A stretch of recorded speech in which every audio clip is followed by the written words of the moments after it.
भारत के इतिहास में एक ऐसी रानी हुई जिसने महलों के ऐशो आराम को छोड़कर जोगन बनना स्वीकार किया और गली गली घूमकर भिक्षा मांगने लगी, जिसने कृष्ण भक्ति में पूरा संसार भुला दिया। जी हाँ मित्रों, आज हम बात करने वाले हैं युद्धों की भूमि राजस्थान के राजपूताना परिवार में जन्मी राजकुमारी मीराबाई के बारे में, जिसने अपना सब कुछ कृष्ण को ही मान लिया था, जिनका जीवन संघर्षों से भरा हुआ था। न जाने कितनी बार उनके परिवार द्वारा उन्हें मारने की कोशिश की गई, पर हुआ वही जो भाग्य में लिखा था। आखिर कैसे हुआ? मीराबाई का अंतौर क्या है उसकी जीवन गाथा? तो चलिए हम जानते हैं मीराबाई की असली कहानी। गिरधर गहलाई। मेरे तो गिरधर गोपाल दूसरों ना कोई जाके, सिर मोर मुकुट मेरो पति सोई, मीरा के प्रभु गिरधर नागर, सहज मिल सोई मेरे तो गिरधर गोपाल, दूसरों ना कोई बात है। सन 1428 की राजस्थान के गांव कुड़की के राजपूत परिवार में राव रत्न सिंह राठौड़ के घर एक कन्या का जन्म होता है, जिसका नाम रखा गया मीरा। उनके दादा थे राव दूदा जी, जो उस समय के बहादुर और शक्तिशाली वीर राजपूत योद्धाओं में से एक थे, और उनके चौथे पुत्र थे मीरा के पिता राव रतन सिंह राठौड़। एक दिन की बात है, जब मीरा के गांव से बारात गुजर रही थी। उसे देखकर मीरा ने मासूमियत से अपनी माँ से पूछा कि माँ ये क्या है और ये लड़का कौन है। तब उसकी माँ ने बताया कि ये बारात है और वह कुंवर लड़का दूल्हा है जो अपनी दुल्हन के पास शादी करने जा रहा है। यह सुनकर मीरा ने प्रश्न किया कि क्या माँ सबकी शादी होती है, क्या मेरी भी शादी होगी और मेरा दूल्हा कौन है? माँ ने इसे केवल बच्ची का प्रश्न समझकर उससे कहा कि जो वह गिरधर गोपाल की मूर्ति रखी है ना, वही तेरा पति है। यह बात शायद मीरा की माँ के लिए बच्चे को बहलाने का तरीका था, पर मीरा के दिल में यह बात बस गई। माना जाता है कि इसके बाद जब मीरा 5 वर्ष की हुई, तब उनके यहाँ एक साधु आए जिनके हाथों में श्री कृष्ण की एक सुंदर मूर्ति थी। मीरा ने जब यह देखा तो वह उस मूर्ति को पाने की जिद करने लगी, जिस पर उस साधु ने तब तो मना कर दिया क्योंकि यह मूर्ति उन्हें उनके गुरु ने दी थी। लेकिन उसके दूसरे दिन वह मीरा को मूर्ति देने वापस आए और कहा कि उनके सपने में स्वयं गिरधर गोपाल आए थे और उन्होंने ही यह मूर्ति मीरा को देने को कहा। यह बात सुनकर सब चकित रह गए, पर अब यह मूर्ति मीरा के पास थी। अब मीरा बड़ी हो रही थी और उन्हें उस श्री कृष्ण की मूर्ति में अपने पति दिखाई देने लगे थे। उन्होंने मन ही मन श्री कृष्ण को अपना पति मान लिया था। वह हर दिन गिरधर गोपाल की मूर्ति का श्रृंगार करती, उनके लिए तरह तरह के भोग बनाती और दिन भर उनकी सेवा करती। परंतु इस बात से उनके पिता चिंतित थे क्योंकि मीरा का यह आचरण स्वाभाविक नहीं था। पर उसकी माँ उन्हें समझाते हुए कह देती कि अभी मीरा छोटी है, जब बड़ी होगी तो खुद ही समझ जाएगी। लेकिन मीरा के मन में तो श्री कृष्ण भक्ति का बीज उग चुका था, जो आगे चलकर राजमहल की दीवारों को हिला देने वाला था। मीरा की इस कृष्ण भक्ति ने मीरा को तो अमर बना दिया, पर पूरे राजपूत परिवार को तबाह कर दिया। तो आखिर ऐसा क्या हुआ मीरा के साथ? चलिए जानते हैं आगे की कहानी। लेकिन उससे पहले अगर आपको वीडियो अच्छी लग रही है तो कृपया इसे एक लाइक जरूर करें। सन 1516 अब मीरा बालिका नहीं रही। अब वह मेड़ता के राज परिवार की एक युवा राजकुमारी बन चुकी थी, और इसी समय राजस्थान की धरती मुश्किल दौर से गुजर रही थी, जिस कारण राजपूत राज्यों को आपसी गठबंधन की जरूरत थी, और ऐसे ही गठबंधन बनी मेड़ता और मेवाड़ के बीच। और इसी संबंध को मजबूत बनाए रखने के लिए मेवाड़ के राजा महाराणा सांगा ने अपने ज्येष्ठ पुत्र कुंवर भोजराज के विवाह का प्रस्ताव मेड़ता की राजकुमारी मीरा के लिए भेजा। जब इस बात का पता मीरा को चला तो उन्होंने अपने पिता से कहा कि पिताश्री, मेरा विवाह तो पहले ही श्री गिरधर के साथ हो चुका है। ऐसे में मैं किसी दूसरे पुरुष से विवाह कैसे कर सकती हूँ? यह बात सुनकर उनके पिता क्रोधित हो उठे और कहा, यह क्या आप फालतू की बातें कर रही हो? माना श्री कृष्ण हम सबके भगवान हैं, पर उन्हें अपना पति नहीं माना जा सकता। श्री कृष्ण ने स्वयं गीता में कहा है कि मेरी भक्ति करो मगर अपने सांसारिक कर्तव्यों का भी पालन करो। यह सुनकर मीरा ने उत्तर देते हुए कहा कि पिताश्री, केवल मैं ही तो ऐसा नहीं कर रही। कई साधु संत हैं जिन्होंने सांसारिक कर्तव्यों को त्याग कर कृष्ण भक्ति में स्वयं को समर्पित कर दिया। इतना सुनकर मीरा के पिता क्रोधित हो गए और कहा कि तुम्हारा विवाह कुंवर भोज से होकर रहेगा। मीरा यह सुनकर दुखी थी, पर नियति कालिका कौन टाल सकता है। अंततः उनका विवाह कुंवर भोजराज से कर दिया गया।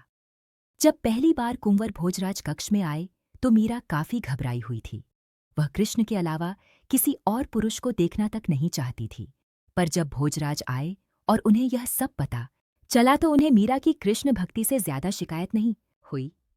उन्हें लगा कि बचपन में ही मीरा की मां गुजर गई, जिस कारण उसे अभी संभलने में समय लगेगा। पर अंदर ही अंदर भोजराज काफी दुखी थे, क्योंकि उन्हें पत्नी का सुख नहीं मिल पा रहा था। वहीं दूसरी ओर मीरा की सास और उनकी ननद उदाबाई को मीरा का यह व्यवहार पसंद नहीं आ रहा था। मीरा का ध्यान घर गृहस्थी में कम और श्री कृष्ण की भक्ति में ज्यादा था, और साथ ही भोजराज भी कुछ नहीं कहते थे। यह देखकर महल की बाकी औरतें जलने लगी। उन्हें यह बिल्कुल बर्दाश्त नहीं हो रहा था कि कोई स्त्री अपनी मर्जी से कैसे चल सकती है। और यही बात मीराबाई की सास ने राजा महाराणा सांगा यानी मीरा के ससुर को बताई। तब उन्होंने भी मीरा का समर्थन लेते हुए कहा कि हमने यह रिश्ता मीराबाई के लिए नहीं बल्कि मेवाड़ और मेड़ता के बंधन के लिए जोड़ा है, तो उसे जो करना है करने दिया जाए। और रही बात भोजराज के पत्नी सुख की, तो हम राजपूत हैं और हमारे यहाँ एक विवाह तो नहीं होता। हम भोजराज का दूसरा विवाह कर देंगे। बस इसके बाद मीराबाई अपने भक्ति में लगी रही। लेकिन कहते हैं ना, सब कुछ हमेशा अच्छा कहाँ होता है। अब अंधकार का द्वार आने वाला था। मीरा के सिर से उनका सुरक्षा कवच हटने वाला था, और फिर वह समय भी आया जब मीराबाई को झड़ देकर मारने की कोशिश तक की गई। पर आखिर इससे मीराबाई कैसे बची और कौन था जिसने उसे झड़ दिया? तो चलिए अब जानते हैं मीराबाई की असली कृष्ण प्रेम परीक्षा। बात है सन 1518 की। चित्तौड़गढ़ की यह भूमि कई आक्रमणकारियों से जूझ रही थी, और इसी दौरान दिल्ली सल्तनत के एक युद्ध में कुंवर भोजराज बुरी तरह घायल हो गए, और फिर सन 1521 में उनकी मृत्यु हो गई।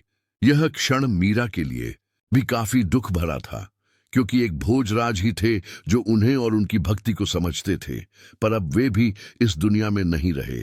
भोजराज की मृत्यु के बाद मीरा को भी उनके साथ सती होने का आदेश दिया गया, पर मीरा ने इससे मना कर दिया, जिसके बाद मीरा की अनुपस्थिति में भोजराज का अंतिम संस्कार कर दिया गया।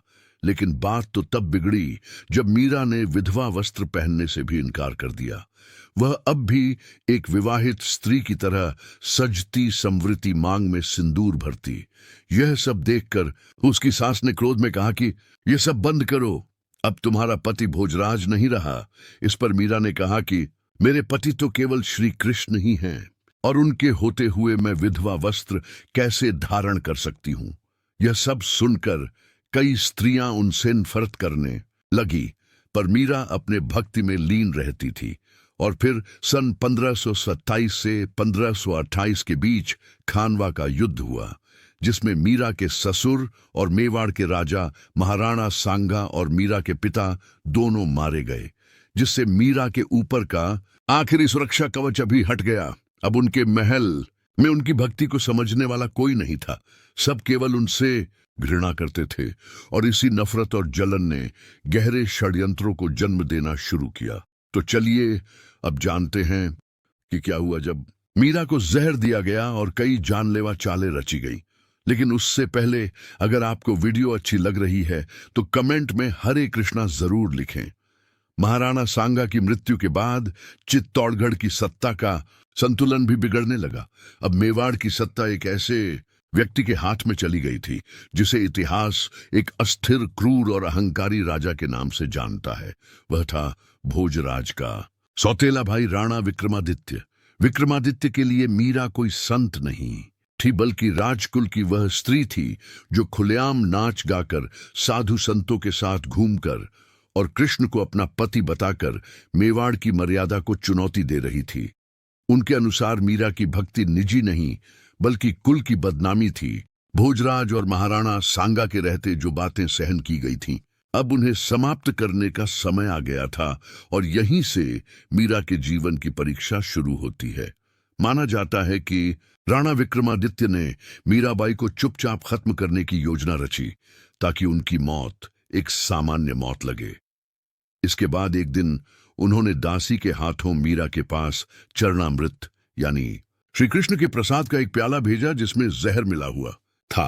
माना जाता है कि मीरा ने श्री कृष्ण का चरणामृत समझकर वह प्रसाद खुशी खुशी ग्रहण कर लिया, परंतु मीरा को कुछ नहीं हुआ। यह देखकर विक्रमादित्य चौंक गए। फिर उन्होंने उपहार के नाम पर मीराबाई के पास एक टोकरी भेजी जिसमें जहरीले सांप थे। पर जब मीराबाई ने टोकरी देखी तो उसमें केवल फूलों की हार थी। ये देखकर सभी चौंक गए। इसके बाद विक्रमादित्य ने मीरा को मारने के और भी कई प्रयास किए, पर हर बार मीरा किसी चमत्कारी ढंग से बच जाती। पर अब मीरा इन सब से परेशान हो चुकी थी। अब उन्हें महल का यह सुख सुविधा और वैभवशाली जीवन नरक समान लगने लगा था। पर मीरा दुविधा में थी कि करूं तो करूं क्या। इसके बाद उन्होंने उस समय के महान संत तुलसीदास जी को अपनी समस्या बताते हुए पत्र लिखा। तब तुलसीदास जी ने कहा कि अगर परिजन भगवान की भक्ति में बाधा डालें तो ऐसे परिवार को छोड़ देना ही उचित होता है। ये बात सुनकर मीरा ने अंत में अपना महल छोड़ दिया और फिर इधर उधर भटकने लगी। उन्हें तलाश थी एक ऐसे गुरु की जो उन्हें सही रास्ता दिखा सके। उसी समय मेवाड़ में एक संत ठहरे हुए थे जिनका नाम रविदास था, जिन्हें रैदास भी कहा जाता था। पर वे निचली जाति के साधारण से संत थे। जब मीरा उनके पास गई और उन्हें अपना गुरु बनाने की मांग करने लगी, तब संत रविदास ने उनसे कहा कि आप तो ऊंचे कुल के राजघराने की महारानी हैं और मैं निचले कुल का साधारण संत, मुझे गुरु बनाना उचित नहीं होगा। तब मीरा ने कहा, क्या नीचा क्या ऊंचा मेरे लिए तो सारे कृष्ण भक्त एक समान है। ये बात सुनकर रविदास ने उन्हें अपना शिष्य बनाना स्वीकार किया। इसके बाद मीरा ने अपनी कहानी उन्हें बताई और अपने परिवार की भी। इस पर संत रविदास ने कहा कि तुम इतने में विचलित हो गई, क्या तुम्हें प्रहलाद के बारे में नहीं पता? उसके अपने पिता ने उसे मारने की कितनी कोशिशें की, पर फिर भी वह मुस्कुराता हुआ कृष्ण भक्ति में लीन रहा और तुम दुखी हो। संत रविदास की यह बातें सुनकर मानो मीरा के मन में एक ऊर्जा समा गई और वह सब दुख भूल हरि भजन गाने लगी। अब वह अपने परिजनों और मेवाड़ को छोड़कर सदा के लिए चली गई और गली गली जोगन की तरह भटकते हुए कृष्ण भजन गाने लगी। पर यह अंत नहीं था, उसके जीवन का आखिरी और चमत्कारी पड़ाव अभी बाकी है। तो चलिए अब जानते हैं मीरा के आखिरी पलों के बारे में। राजमहल का त्याग करने के बाद मीरा का जीवन अब किसी एक स्थान से बंधा नहीं रहा। उन्होंने चित्तौड़गढ़ की सीमाएं पार की और उस धरती की ओर बढ़ चली जहां हर श्वास में कृष्ण का नाम गूंजता है। वृंदावन, वृंदावन, जहां कृष्ण की लीलाओं की स्मृति बसी थी, मीरा के लिए किसी नगर से अधिक एक जीवित अनुभव था। वहां मीरा साधु संतों के साथ गलियों में नाचती गाती रही, श्री कृष्ण की भक्ति में लीन रही, एक तपस्विनी की तरह जीवन व्यतीत करती रही। वे भिक्षा मांगकर जीवन यापन करती थी और दिन रात कृष्ण नाम का स्मरण ही उनका संसार बन चुका था। 16वीं शताब्दी तक वृंदावन भक्ति और वैष्णव परंपरा का एक प्रमुख केंद्र बन चुका था। यहाँ चैतन्य महाप्रभु की परंपरा से जुड़े अनेक संत और विद्वान निवास करते थे। उन्हीं में से एक थे जीव गोस्वामी, जिन्हें उस समय वैष्णव दर्शन का अत्यंत प्रतिष्ठित आचार्य माना जाता था। शास्त्र, व्याकरण और भक्ति सिद्धांत पर उनकी विद्वत्ता निर्विवाद थी। जब मीरा को यह झांत हुआ कि जीव गोस्वामी वृंदावन में हैं, तो वे उनसे मिलने पहुंची, किंतु उनके शिष्यों ने मीरा को रोकते हुए कहा कि गोस्वामी जी ब्रह्मचर्य का पालन करते हैं और स्त्रियों से नहीं मिलते। इस पर मीरा ने शांत भाव से उत्तर दिया कि उन्होंने तो सुना है कि गोस्वामी जी कृष्ण भक्त हैं और कृष्ण भक्ति में केवल एक ही पुरुष है, श्री कृष्ण, शेष सभी तो उनकी गोपियां हैं। यह बात जब शिष्यों ने जीव गोस्वामी तक पहुंचाई तो उन्हें अपनी भूल का बोध हुआ।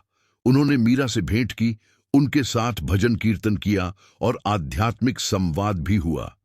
वृंदावन के बाद मीरा की यात्रा उस भूमि की ओर बढ़ी जहां कृष्ण रणछोड़ जी के रूप में पूजित हैं।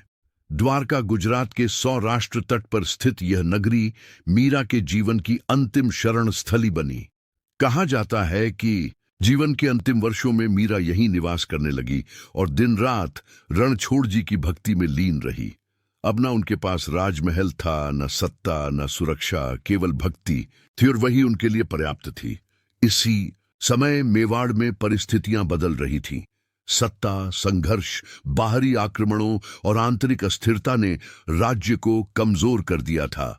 तब मेवाड़ के शासक बने महाराणा उदय सिंह द्वितीय, जो आगे चलकर महाराणा प्रताप के पिता कहलाए। कथाओं के अनुसार जब मेवाड़ संकट में घिरा, तब महाराणा उदय सिंह को यह बोध हुआ कि जिस स्त्री को कभी कुल की बदनामी समझा गया था, वही वास्तव में कुल की सबसे पवित्र आत्मा थी। उन्हें अपने पूर्वजों के कर्मों पर पश्चाताप हुआ और उन्होंने मीरा को खोजने का प्रयास आरंभ किया। जब उन्हें हुआ कि मीरा द्वारका में है, तो उन्होंने ब्राह्मणों का एक दल भेजा ताकि वे मीरा से विनम्र निवेदन कर सकें कि वे पूर्ण महल लौट आए। यह आमंत्रण केवल राजनीतिक नहीं था, बल्कि एक मौन स्वीकारोक्ति थी कि मीरा के साथ अन्याय हुआ था। किंतु मीरा अब उस संसार की नहीं रही थी जहां से वे चली आई थी। यह बात सन 1547 की मानी जाती है। एक दिन मीरा द्वारका के मंदिर में भजन गाते हुए रणछोड़ जी के दर्शन के लिए गई। वहीं ब्राह्मणों ने उनसे निवेदन किया कि वे महल लौट आई, क्योंकि उनके बिना राज्य संकटों से घिर गया है। मीरा ने शांत स्वर में कहा कि वे अब उस संसार की नहीं है, वे केवल अपने श्री कृष्ण की हैं, और जहां कृष्ण बुलाते हैं वहीं वे जाती हैं। ब्राह्मणों ने उन्हें आश्वासन दिया कि महाराणा ने वचन दिया है कि महल में उन्हें किसी प्रकार की बाधा नहीं होगी और उनकी कृष्ण भक्ति में कोई हस्तक्षेप नहीं किया जाएगा। यह सुनकर मीरा कुछ क्षण मौन रही और फिर बोली कि वे पहले अपने गिरधर गोपाल से अनुमति लेंगी। इसके बाद मीरा रणछोड़ जी के मंदिर के भीतर प्रवेश कर गई। बाहर ब्राह्मण प्रतीक्षा करते रहे, किंतु जब बहुत समय बीत गया तो वे स्वयं मंदिर के भीतर गए। वहां मीरा नहीं थी, केवल उनकी ओढ़नी श्री कृष्ण की मूर्ति पर टंगी हुई थी। मंदिर चारों ओर से बंद था और भीतर बाहर जाने का केवल एक ही द्वार था। कोई समझ नहीं पाया कि मीरा कहां गई। कुछ लोक कथाओं और परंपराओं के अनुसार माना जाता है कि मीरा श्री कृष्ण की मूर्ति में विलीन हो गई। इस घटना का कोई ऐतिहासिक प्रमाण नहीं मिलता, किंतु इतना निश्चित है कि मीरा का अंत साधारण नहीं था, जैसा उनका जीवन भी साधारण नहीं था। मीरा न किसी युद्ध में मारी गई, न किसी सिंहासन पर बैठी। उन्होंने ना राज्य जीता, ना सत्ता। उन्होंने केवल प्रेम चुना और उसी प्रेम में स्वयं को विलीन कर दिया। एक राजकुमारी से संत बनने तक की यह यात्रा हमें सिखाती है कि सच्ची भक्ति समाज, परंपरा और इतिहास तीनों से बड़ी होती है। शायद इसी कारण सदियों बाद भी जब कृष्ण का नाम लिया जाता है तो मीरा की आवाज कहीं ना कहीं अवश्य गूंजती है। मीराबाई का जीवन केवल भक्ति का ही नहीं, बल्कि काव्य और संगीत का भी अद्भुत उदाहरण था। वे एक महान कवयित्री और गायिका थी। उन्होंने कृष्ण भक्ति में अनेक पद और भजन रचे, जिन्हें आज भी दुनिया गाती है। उन्हीं में से एक अमर भजन है, पायो जी मैंने राम रतन धन पायो।